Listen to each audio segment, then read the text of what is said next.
La Suprema Corte de Justicia es una de las instituciones más antiguas y más importantes del Estado mexicano.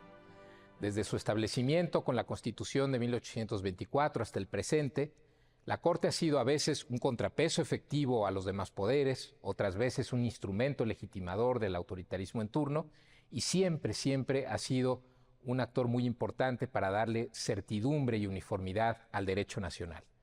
En esta serie conoceremos los principales momentos de la evolución de la Suprema Corte, sus principales personajes, los momentos políticos que le ha tocado atravesar, pero sobre todo lo que veremos es cuál ha sido el papel de la Suprema Corte en la historia de México, qué papel ha tenido en el desarrollo político, económico y social de nuestra nación.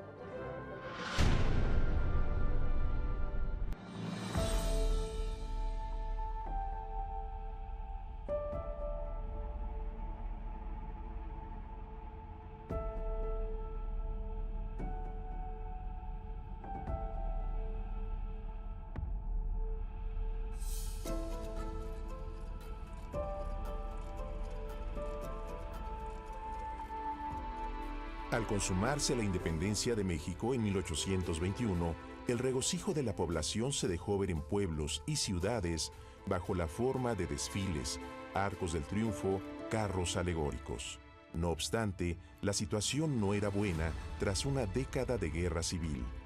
A la dificultad para desplazarse por un territorio tan extenso, se agregó el deterioro de los caminos, el aislamiento comercial con el resto del mundo, la penuria económica provocada por la violencia y la bancarrota de gobiernos que iban y venían tratando de dar forma a la nueva nación.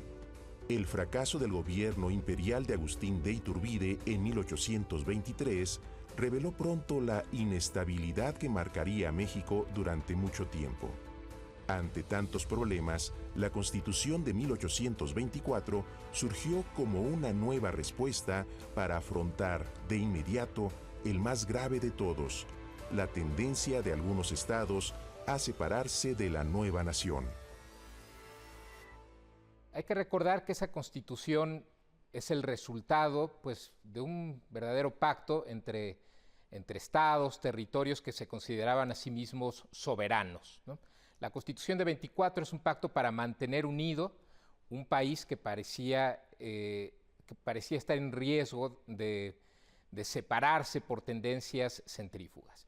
¿Por qué es importante este punto? Porque la Constitución de 24 está diseñada para concentrar la mayor parte de los poderes de gobierno, el poder legislativo y también la administración de justicia en manos de los estados.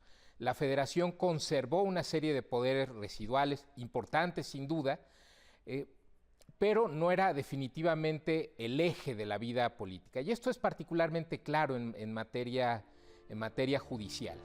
Respecto a la organización del gobierno federal, la Constitución de 1824 favoreció claramente al poder legislativo sobre los poderes ejecutivos y judicial.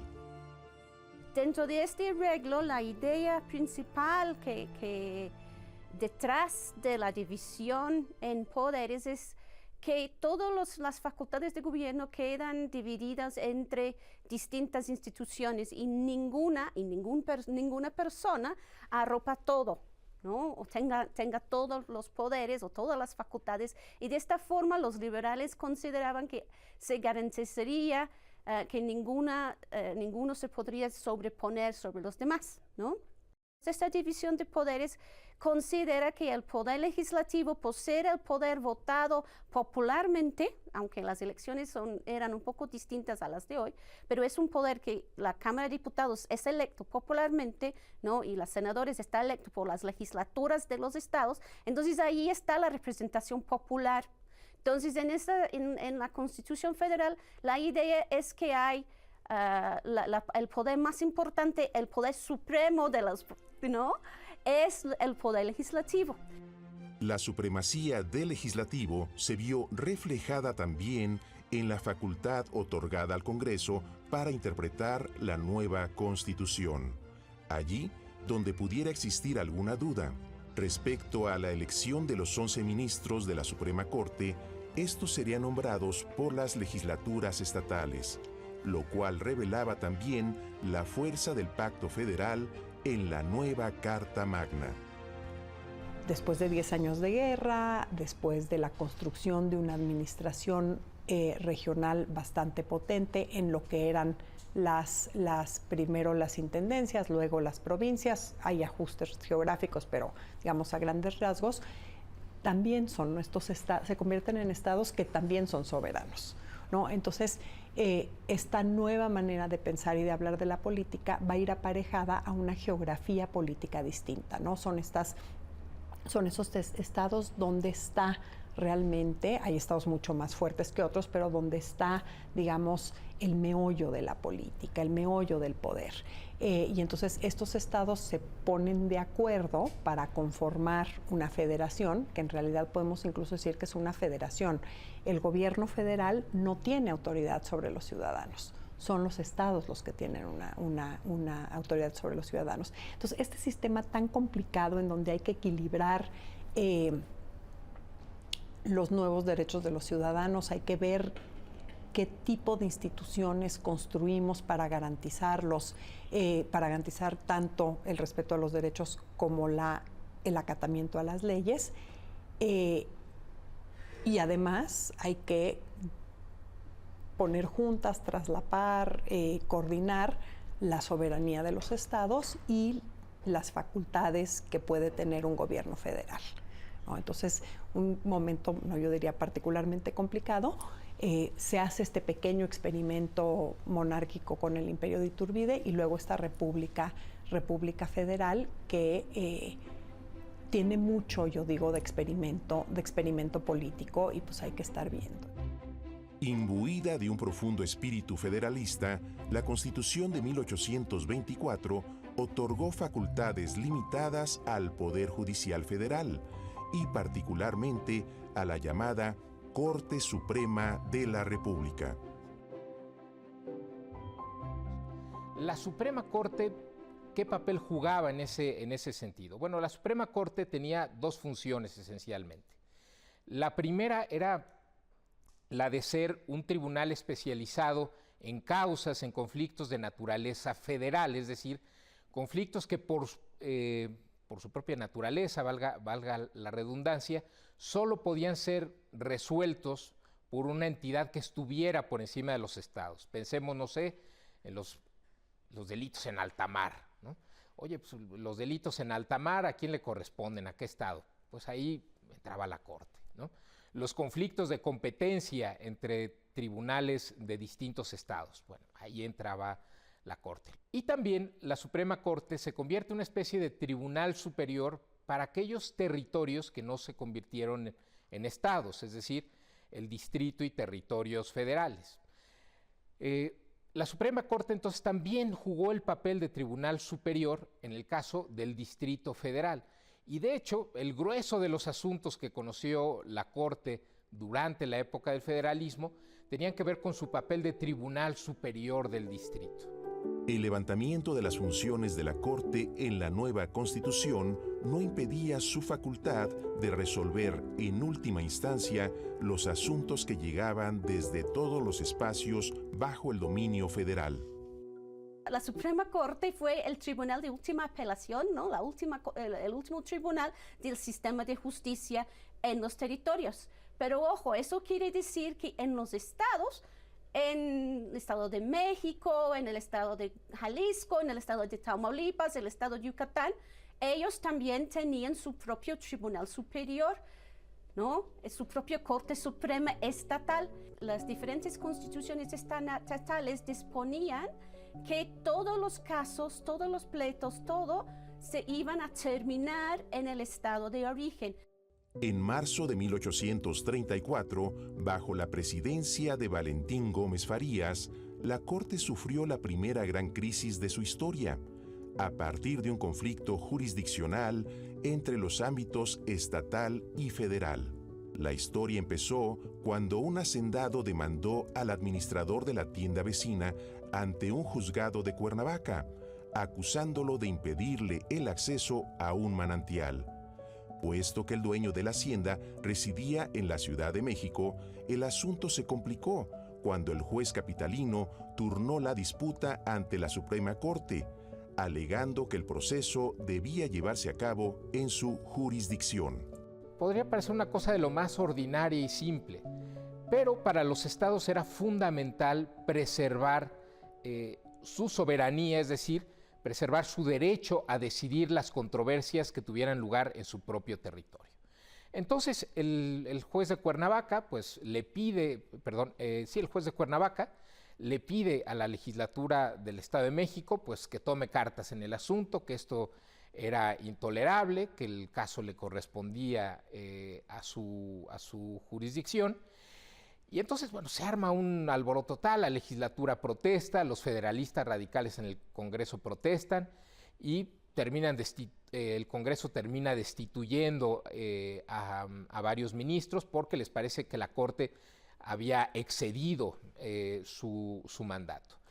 ¿Por qué me parece ilustrativo este caso? Porque lo que nos muestra es que en ese primer momento, en esa primera República Federal, nadie estaba pensando en darle a la Corte el papel de gran árbitro de la vida nacional, de intérprete de la Constitución, ni nada por el estilo, ¿no? Es un tribunal que debía meterse en ciertas cosas y con muchísimo cuidado, porque quienes tenían la sartén por el mango, por decirlo de alguna manera, eran los poderes estatales, ¿no? Las soberanías estatales. Pero lo interesante aquí es que el México independiente se vuelve una fábrica de constituciones. Como cada estado tenía que tener su poder judicial, su poder legislativo, su Congreso, y su gobernador, su poder ejecutivo, pues México independiente entre 1824 y 1827 produce 19 constituciones, 20 contando la federal, y hay que ver, esto es muy interesante, hay que ver en esas constituciones locales cómo tratan al Poder Judicial. Cuando tratan de la organización de la justicia, lo someten a una disciplina tremenda. Se ve la fobia que hay contra los letrados, contra los jueces, contra los abogados. Ahí está el dicho ese, entre abogados te veas, ¿no? Cuando le desean a uno el mal, ¿no? Bueno. Para mediados de 1834, el Congreso se había ganado la enemistad de actores fundamentales de la vida política y social del país.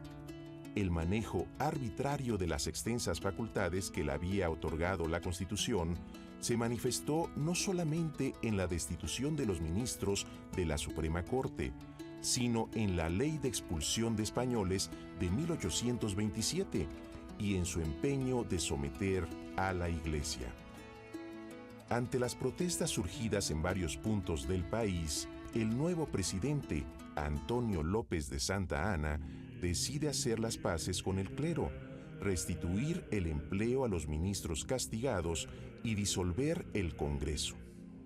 Entre la clase política, la idea de cambiar la conflictiva Constitución de 1824 comienza a tener adeptos. Desde un principio, para la Federación, hay una necesidad de crear un espacio legal y jurisdiccional compartido, que con la Constitución de 1824, que reconoce la soberanía de los estados como tan afianzada, va a ser particularmente difícil, ¿no? Entonces, sí hay estos esfuerzos por parte de la Federación de imponer las posturas federales que van a provocar reacciones por parte de los estados, que de hecho eventualmente conducirán a un grupo de políticos a decir es que no podemos funcionar con unos estados que hacen lo que se les da la gana, ¿no? La Federación está prácticamente maniatada, desprotegida, quebrada, etcétera. Entonces, esa es una de las razones que hay una ley, estas llamadas 7 leyes, pero una constitución centralista a partir de 1836. Para algunos políticos moderados, apoyados por Santa Anna, la respuesta a los problemas es la creación de un nuevo Congreso Constituyente que corrija los excesos derivados del federalismo radical de 1824. La Constitución de 1836, mejor conocida como las 7 leyes, mantiene el carácter representativo de la República. Incluye un primer catálogo de derechos y obligaciones de los mexicanos. Reordena la relación entre los poderes y sustituye a los estados por departamentos. Los arquitectos de las 7 leyes, a raíz de las críticas que han hecho a la división de poderes de la Constitución de 24, deciden reorganizar la relación entre los poderes. Y en ese arreglo se decide que se debe dar más independencia al poder judicial, ¿no?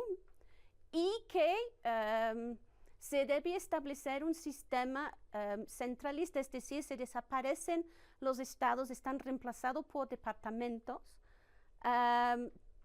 y que esos departamentos ya no tienen facultades autónomas de gobierno, sino dependen del gobierno general en la Ciudad de México, ¿no? En términos del poder judicial, ¿qué es la independencia que gana? Pues es que, por ejemplo, el poder judicial, la Suprema Corte luego nombra todos los magistrados de los tribunales inferiores. Acorde con el espíritu de la nueva Constitución, la Suprema Corte de 1836 resultó fortalecida en sus atribuciones jurisdiccionales, así como en su capacidad de enfrentar a los otros poderes, además de juzgar las controversias propias del ámbito nacional, facultad que ya tenía. La Corte se convirtió en un verdadero tribunal supremo de la nación, al revisar las sentencias dictadas por los tribunales superiores de los departamentos. Por primera vez entonces la Suprema Corte ya termina siendo una corte de última apelación, ¿no? Un tribunal de última apelación, porque igualmente se da de baja la idea de que todo caso tiene que terminarse completamente en el estado de origen. Entonces se puede seguir un caso a través de las instancias menores del sistema central de justicia, pero por ejemplo la Suprema Corte puede decidir sobre recursos de nulidad y recursos de fuerza, que permite que esta Corte se entremete en la justicia que está siendo establecida en los tribunales inferiores. Por lo que toca a los poderes de la Unión, la Carta Magna no solo se limita a reordenarlos, sino que crea un cuarto poder, el llamado Supremo Poder Conservador. Por eso la Constitución de 36, que es un conjunto de leyes, crea este Supremo Poder Conservador, que nos parece ahora tan exótico. ¿Para qué querían? El Supremo Poder Conservador, su propósito no era ser conservador en un sentido ideológico, era conservar la Constitución y las leyes. Entonces eran estos especie de sabiondos, ¿no? Era gente que se hacían, era un método de elección complicadísimo a partir de ternas, y era gente que tenía que tener una experiencia de gobierno importante, eran estos como súper notables. Y que tenían que decir, bueno, es que esto que está haciendo este departamento no es constitucional, es que esta ley que promulgó el Congreso no es constitucional. Entonces, es esta búsqueda de un árbitro, esta búsqueda de un poder que pueda equilibrar estos poderes separados para que no estén constantemente haciéndose la guerra los unos a los otros y alimentando esta inestabilidad que es una marca de la política nacional en las primeras décadas de vida independiente. Investido de grandes facultades, el Supremo Poder Conservador podía declarar la nulidad de leyes, actos del Ejecutivo e incluso resoluciones de la Suprema Corte que fueran contrarias al texto de la Constitución. Asimismo, podía suspender las sesiones del Congreso, restablecer los poderes que hubieran sido disueltos revolucionariamente y declarar la voluntad de la nación en circunstancias extraordinarias. ¿Dónde cabe ahí el Poder Judicial? Bueno, si vemos la historia de este periodo, ¿cuál es el poder que reiteradamente, casi exclusivamente pide al Supremo Poder Conservador que derogue una legislación? Es la Suprema Corte de Justicia, ¿no? Porque ahí existe el conocimiento de las leyes, ¿no? Para saber que una legislación es inconstitucional o no. Pese al fortalecimiento del Poder Judicial y de la Suprema Corte, la situación económica de jueces y ministros no mejoró durante estos años, sino que incluso empeoró, lo mismo en los estados que en la capital del país. Claro, la centralización de la justicia en la Constitución de 36 conlleva consigo un problema que no son capaces de superar, que es una cuestión financiera, ¿no? Que es un problema durante todo este periodo en todos los poderes de gobierno. Durante el federalismo, los supremas cortes de los tribunales superiores de los estados y los tribunales menores están pagados desde la hacienda del estado en cuestión. Con el centralismo todo se paga desde la Ciudad de México, pero el problema es que los gobiernos en esta época, sobre todo los nacionales, no tienen mucho dinero. Entonces el resultado es un problema enorme para pagar a los magistrados de los tribunales inferiores, ¿no? Son notables, por ejemplo, las intimaciones de la Suprema Corte, de los ministros de la Suprema Corte al Ministerio de Hacienda pidiendo dineros para poderse hacer de velas y de tinta.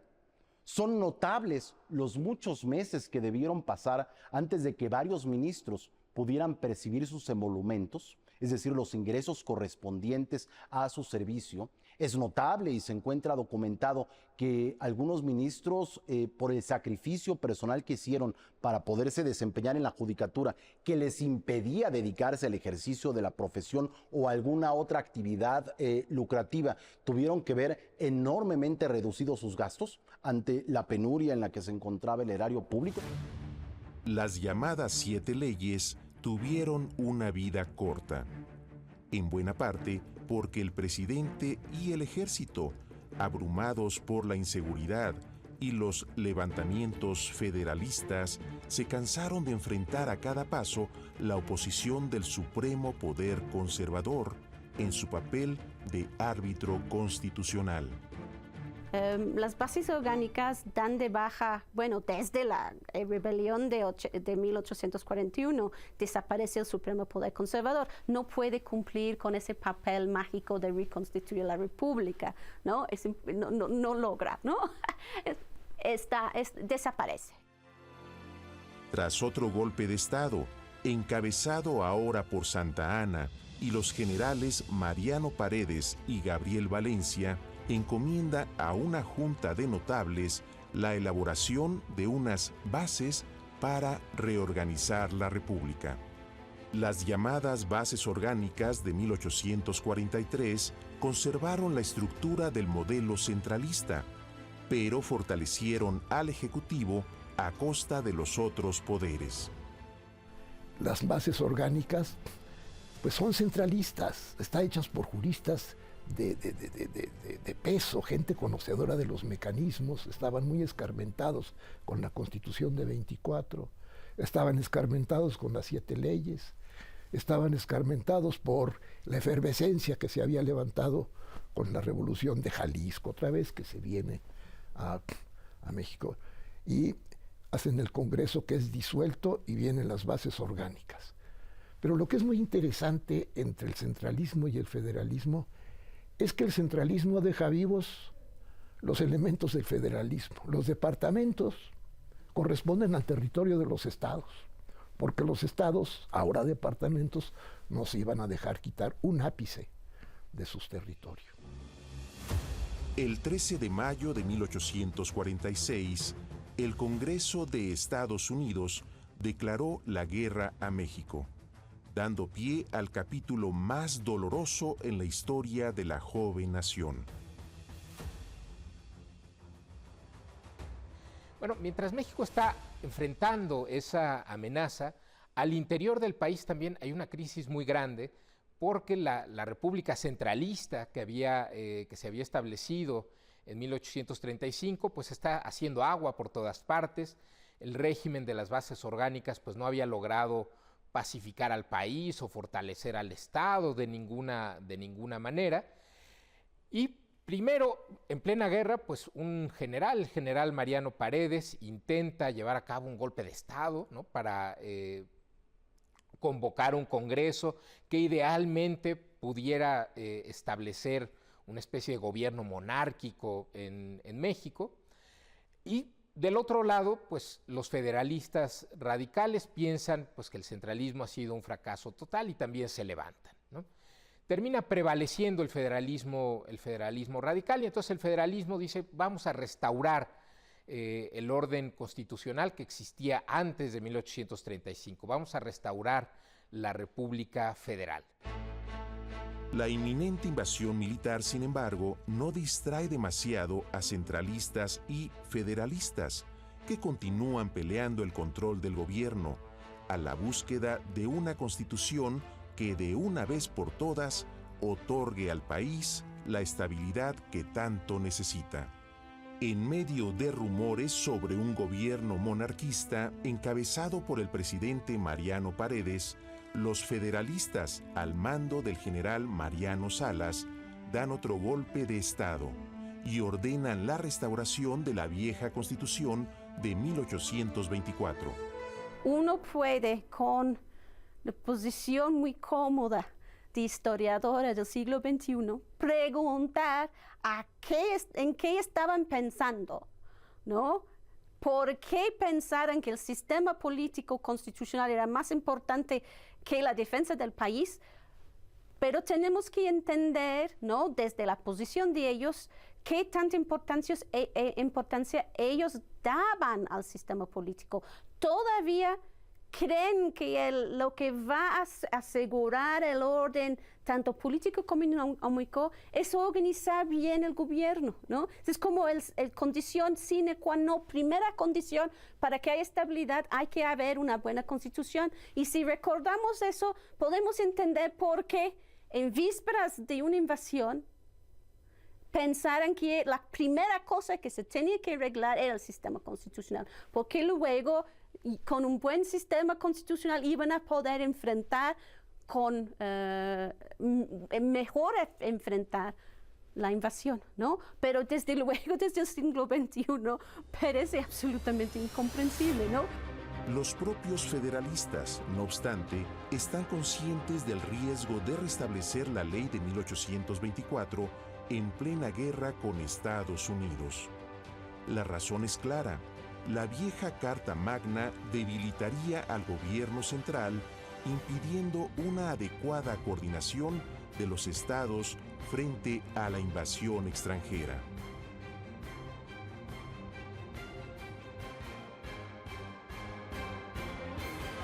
Entonces, dentro del propio federalismo hay una gran discusión sobre, oye, ¿qué hacemos? ¿Restauramos la Constitución de 24 en sus términos originales o hacemos algo nuevo en medio de la guerra, en medio del desastre que estamos enfrentando? Y ahí es donde entra un personaje importantísimo en la historia jurídica mexicana, un joven diputado de Jalisco y jurista, Mariano Otero, quien dice, no, tenemos que hacer, está bien restaurar la República Federal, pero tenemos que hacerle una serie de reformas a la Constitución de 24 que permitan la gobernabilidad del país y que solucionen los problemas de esa carta original. Con apenas 30 años y dueño ya de un vasto conocimiento jurídico y político, Otero escribe su voto particular, presentándolo al Congreso como una solución a los defectos más notables de la Constitución radical de 1824. Pues la República Federal había fracasado también por varias razones, ¿no? De entrada, por el desequilibrio de poder entre los estados y la federación, también por el desequilibrio de poder entre el Congreso y el Ejecutivo, y además la Constitución de 24 pues, carecía realmente de mecanismos de lo que hoy llamamos control constitucional. Era un pacto entre estados soberanos que no tenía un medio por el cual se le pudiera hacer valer ese pacto. Y está Estados Unidos aquí, o sea, Estados Unidos anexa Texas a finales de 45, lo cual para México es un casus belli. Es cierto que Polk manda a su representante, John Slidell, pero realmente no hay negociación posible porque los estadounidenses quieren una cesión de territorio y ningún gobierno mexicano puede ceder territorio y pretender sobrevivir. Entonces, en un ambiente súper caldeado, estalla la guerra y los mexicanos hacen una nueva constitución, ¿no?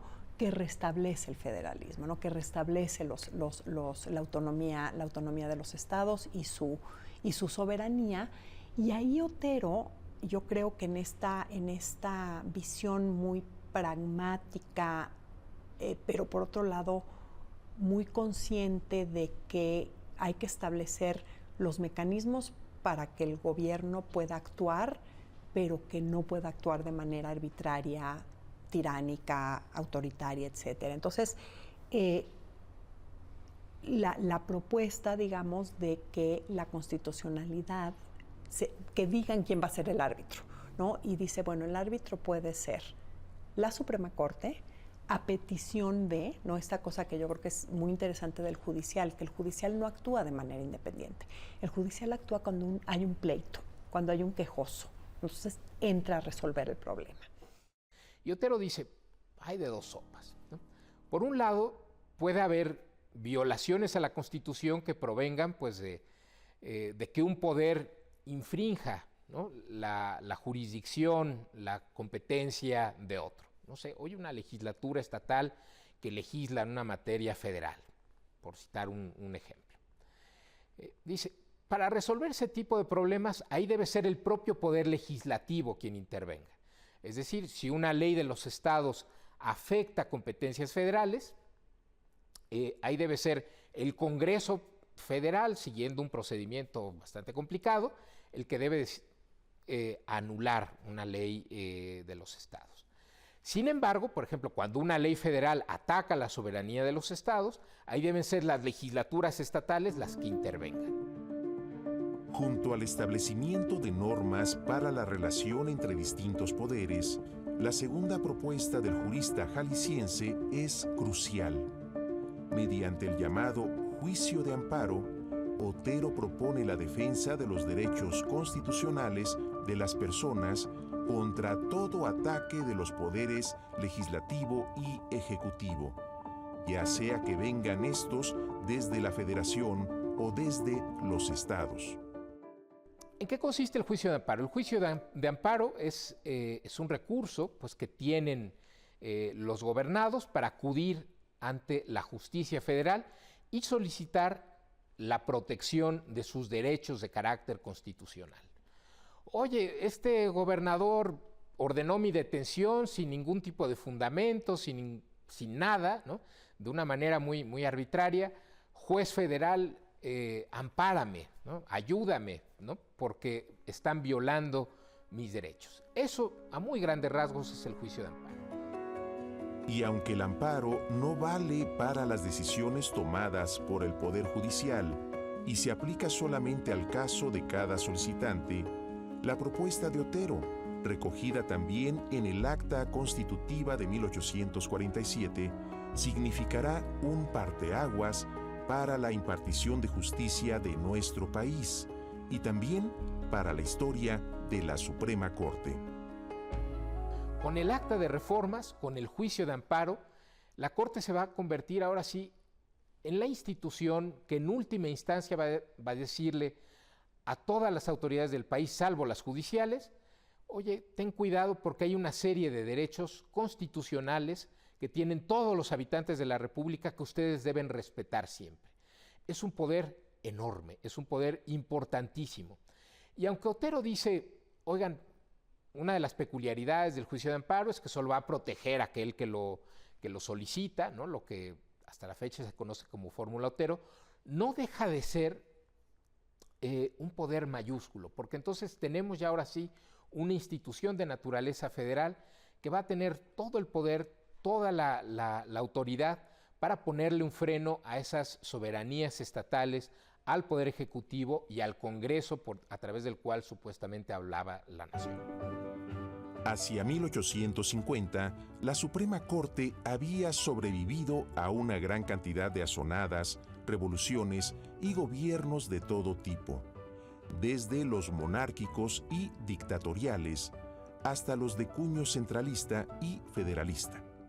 En medio de semejante inestabilidad, la idea de justicia, encarnada en la figura del juez, gozaba sin embargo de gran respeto entre la población.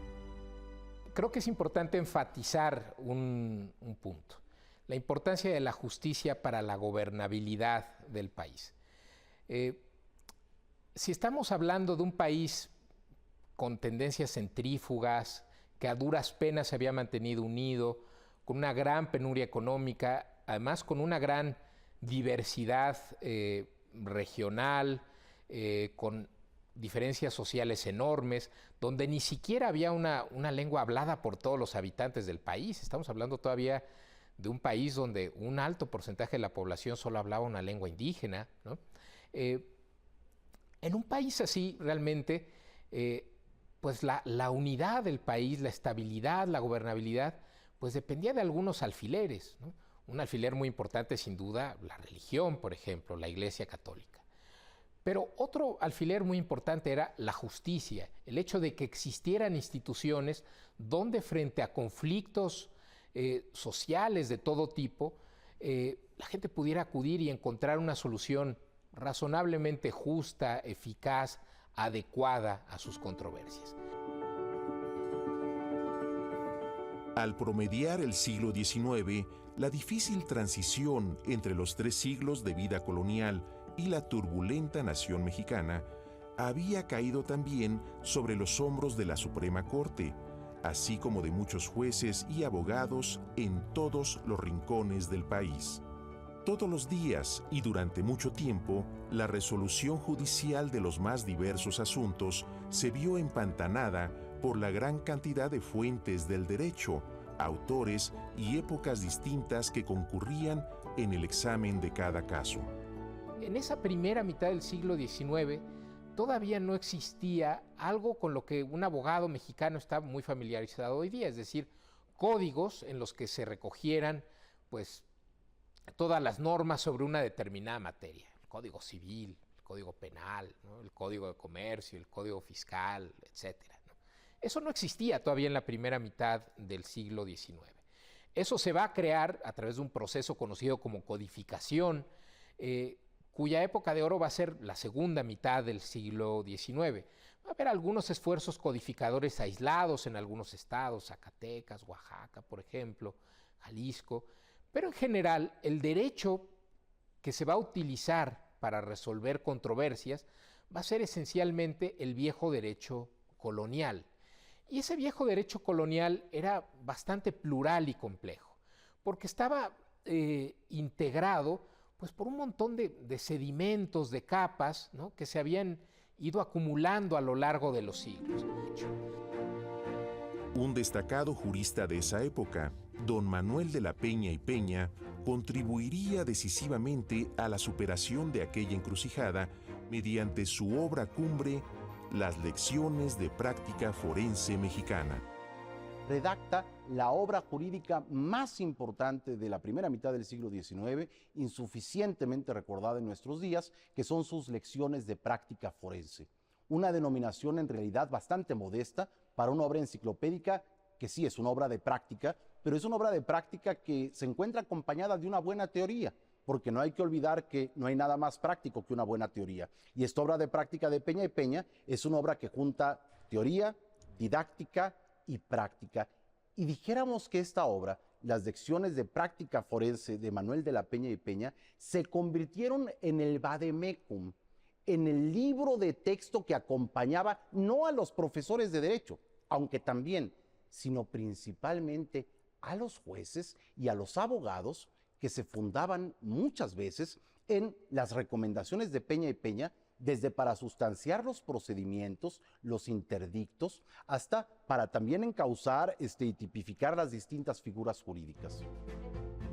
Pese a la relativa fortaleza de la Corte y la extraordinaria labor de juristas como Mariano Otero y Manuel de la Peña y Peña, la situación de jueces y ministros siguió siendo apremiante, como la de la enorme mayoría de los mexicanos. La imagen pública del juez durante el siglo XIX era una imagen hecha de honorabilidad. Los jueces se reputaban personas honorables, imparciales, justas y preparadas. Y en realidad esa imagen se correspondía en buena medida con su realidad. En aquella época el acceso a la profesión jurídica se encontraba pues hasta cierto punto más restringido que en la actualidad, por cuanto que se requería, como actualmente, de un estudio universitario, pero también de una experiencia práctica que hoy por hoy no se exige siempre con tanta acuciosidad como entonces. Pero sobre todo y muy especialmente, hoy que seguimos discutiendo sobre la necesidad y la conveniencia de la colegiación obligatoria, en aquella época, aunque fue un principio que se discutió, el de la colegiación obligatoria, y de hecho se suprimió en su momento la necesidad de inmatricularse al Ilustre y Nacional Colegio de Abogados de México como prerequisito para acceder al ejercicio de la profesión. Lo cierto es que la profesión jurídica era una profesión tan bien articulada que la mayor parte de quienes estudiaban derecho se inmatriculaban al colegio y para poder ejercer la profesión debían acudir también al Tribunal Superior de Justicia de la entidad federativa correspondiente o en el fuero federal durante la época del federalismo a la Suprema Corte de Justicia para que se les examinara y se les pudiera habilitar para el ejercicio de la profesión. Entre un pasado virreinal que no había muerto del todo y la nación moderna que no hallaba su camino, el jurista Manuel de la Peña y Peña representó la sabiduría indispensable para transitar entre ambos mundos. Un tribunal superior, un juzgado, tiene una duda sobre el derecho aplicable en un caso determinado y entonces le dice a la Corte, oye, Corte, ilumíname, ¿no? Explícame, ¿cuál es la norma aplicable? ¿Sigue vigente esta norma del derecho español? ¿O es aplicable esta regla del derecho canónico? ¿O me debo ir por los principios generales del derecho? Y entonces muchas veces la Corte hacía verdaderos dictámenes donde mostrando pues su conocimiento del derecho, decía, oye, pues quizá tenemos que ver que esta norma ya se ha dejado de aplicar o esta sí se aplica, pero a quien en último término le corresponde decidir esto es al Congreso. Entonces luego la Corte hacía este dictamen y lo remitía al Congreso, a las legislaturas, para que éstas decidieran. Y muchas veces lo que hacía el Congreso y las legislaturas es decir, pues nos vamos a guiar por lo que dice la Corte, porque nosotros tampoco tenemos mucha idea y estos señores pues son expertos en su materia. ¿Por qué es importante esto? Porque ya nos apunta, ya aparece de manera embrionaria un papel que la Corte va a adquirir ya de manera plena en la segunda mitad del siglo XIX y que conservará hasta hoy, que es el de intérprete último de la legislación, ¿no? El que nos dice cómo se deben aplicar e interpretar las leyes, cómo se debe aplicar e interpretar la Constitución. Ya podemos ver unos barruntos de eso desde esta primera mitad del siglo XIX. Es decir, frente a las inercias del pasado y las anticipaciones del futuro, en el presente es necesario construir un diálogo también con la realidad social que permita la transformación paulatina del país, no a partir de la lógica perversa de la ruptura y el cambio, sino de la continuidad reformada. Y una continuidad reformada donde se abra un cauce para una transformación posible, que sin adelantar vísperas permitan que ese entramado de instituciones jurídicas que proviene de la época colonial, pero desde antes de la misma cultura jurídica romanista y que resulta indispensable para poder tratar figuras como la propiedad, la posesión, las servidumbres, los derechos reales o los distintos procedimientos puedan congeniar con los nuevos principios del liberalismo que, por ejemplo, buscan la supresión de fueros, que es necesaria, sí, pero por otro lado, no podemos suprimir todos los fueros a la vez. Tiene que subsistir, por ejemplo, el fuero de guerra durante el siglo XIX. El fuero eclesiástico tampoco puede suprimirse de un día para otro. Hay que ver la realidad de un pueblo no mayoritaria, sino unánimemente religioso, donde la presencia de la iglesia era una realidad indiscutible. Entonces yo creo que ahí es donde estuvo la virtud, la mayor de las virtudes de los moderados y particularmente de Peña y Peña, en esa función de bisagra o de doble traducción entre normas preexistentes, principios novedosos, realidades cambiantes y la realidad de forjar un nuevo derecho nacional mexicano que no habría de consumarse sino hasta finales del siglo XIX. La invasión estadounidense y la pérdida subsecuente de más de la mitad del territorio nacional dejará en la nación una herida difícil de cerrar, como en el caso de Mariano Otero. Otero fundamentalmente está, como muchos de su generación, está preocupado por el fracaso o la decepción de todas las expectativas que se tenían sobre el porvenir brillante de la República Mexicana. En la década de 1820, cuando se acaba de alcanzar la independencia, cuando se hace la primera República Federal, había todavía un gran optimismo, ¿no?, de lo que podía ser el país. Oye, todas sus riquezas, este territorio enorme, estas instituciones diseñadas para alcanzar la felicidad de la nación. Y lo que se había visto desde finales de la década de 1820, la década de 1830, es que todo eso pues, no se estaba realizando. Había una gran inestabilidad política, un nivel de conflicto social muy alto, una gran crisis económica, y entonces Otero reflexiona sobre eso, es decir, cuáles son las causas de nuestra situación presente, ¿no? Y entonces Otero, por ejemplo, habla de la importancia de llevar a cabo reformas modernizadoras en el país que pudieran desatar su potencial, facilitar la circulación de la riqueza, el desarrollo de una clase media, pero también Otero insiste mucho en la importancia de las instituciones. Creo que si uno lee con atención el voto particular de Otero, lo que se encuentra es a un pensador, a un jurista, que entiende perfectamente que el diseño de las instituciones cuenta, que no bastan las buenas intenciones, que no basta la recomendación de la antigüedad de una institución, sino que hay que ver cómo ha operado en la práctica, a qué problemas ha dado lugar y por qué es necesario reformar las cosas o introducir soluciones a los problemas que se presentan en la realidad.